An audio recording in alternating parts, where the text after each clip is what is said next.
মনে করেন আপনি সারাক্ষণ কারো মন জুগিয়ে চলার চেষ্টা করছেন, আর সেই মানুষটি ভুল বুঝে আপনাকেই অবজ্ঞা করছে। কেমন লাগে সেই জিনিসটা বলুন তো? আপনি খুব করে চাচ্ছেন সামনের মানুষটা আপনাকে বুঝুক। আপনি চিৎকার করে তাকে বলতে চাচ্ছেন আপনি ভুল ছিলেন না, আপনি কোনো ভুল করেননি। কিন্তু বলতে গিয়েও আপনি থেমে গেলেন, আপনি শান্ত হয়ে গেলেন। আপনার মনে হলো থাক, আর বুঝিয়ে কি হবে, যে বোঝার সে তো এমনিতেই বুঝতো। এই যে হঠাৎ চুপ হয়ে যাওয়া, কোনো কিছুর ব্যাখ্যা না দেওয়া, এটা কিন্তু কোনো অহংকার নয়। এটা আসলে ভেতরে ভেতরে প্রচণ্ড ক্লান্ত হয়ে যাওয়ার একটা লক্ষণ। আসসালামু আলাইকুম, আমি রাসেল। আজ আমরা কথা বলবো মানুষের এই গভীর নীরবতা নিয়ে। কোনো একটা সম্পর্কের শুরুতে আমরা সবাই অনেক কথা বলি, তাই না? কেউ ভুল বুঝলে আমরা ঘন্টার পর ঘন্টা বুঝিয়ে বলার চেষ্টা করি। আমরা চাই না প্রিয় মানুষটার মনে আমাদের নিয়ে কোনো ভুল ধারণা থাকুক। কিন্তু দিনের পর দিন যখন দেখা যায় আপনার এত চেষ্টার পরও দিন শেষে আপনিই অপরাধী থেকে যাচ্ছেন, ঠিক তখনই মানুষের ভিতরে কিছু একটা ভেঙে যায়। মানুষ তখন বুঝতে পারে দুনিয়াতে সবাইকে খুশি করা বা সবাইকে সব কিছু বোঝানো সম্ভব না। আর ঠিক সেই মুহূর্ত থেকেই শুরু হয় আমাদের চুপ হয়ে যাওয়ার গল্প।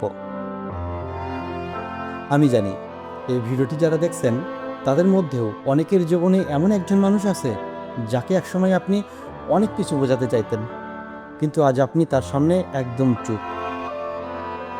আচ্ছা, আপনার কি মনে হয় এই যে ব্যাখ্যা করা বন্ধ করে দেওয়া, এটা কি নিজেকে গুটিয়ে নেওয়া, নাকি নিজের মানসিক শান্তি খুঁজে পাওয়া? আপনার জীবনে এমন কোনো মুহূর্ত থাকলে কমেন্টস করে আমাকে জানাতে পারেন। আপনার ছোট্ট একটা কথা হয়তো অন্য কারো মনে সহজ যোগাবে। আর ভিডিওটি ভালো লাগলে চ্যানেলটি সাবস্ক্রাইব করে আমাদের পাশে থাকবে।